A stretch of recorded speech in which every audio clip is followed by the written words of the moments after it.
আমি একজন retired teacher লক্ষণ দোখরাজ গুরুজি।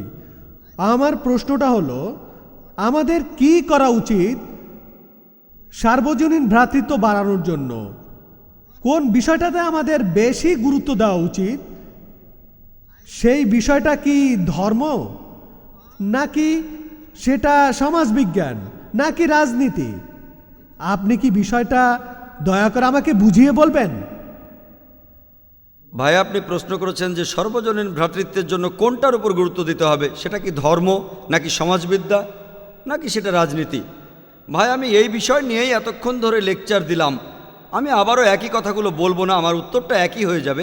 সর্বজনীন ভ্রাতৃত্বকে বজায় রাখার জন্য সবগুলো ধর্মের প্রয়োজন হলো একজন সৃষ্টিকর্তায় বিশ্বাস করা, শুধু তাকেই উপাসনা করা, এটাই সবচেয়ে গুরুত্বপূর্ণ। আমি লেকচারও এটা বলেছি, আমার প্রশ্নের উত্তর দিতে গিয়েও এটা বলেছি, আবার এখনও সেটাই বলছি। এখানে গুরুত্বপূর্ণ বিষয়টা সমাজবিদ্যা নয়, রাজনীতিও নয়, এগুলো আরও পরে আসবে। রাজনীতিতে যে ভ্রাতৃত্ব আসে সেটা সীমাবদ্ধ, সমাজবিদ্যাও এখানে সীমাবদ্ধ। এক সৃষ্টিকর্তায় বিশ্বাস করা, এটা সর্বজনীন। তিনি মানুষ জাতির সবাইকে সৃষ্টি করেছেন, হোক সে পুরুষ বা নারী, সাদা বা কালো, ধনী বা গরিব। তাই যদি এক সৃষ্টিকর্তায় বিশ্বাস করেন আর তার উপাসনা করেন, শুধু সেক্ষেত্রেই সর্বজনীন ভ্রাতৃত্ব আসতে পারে। আশা করি উত্তরটা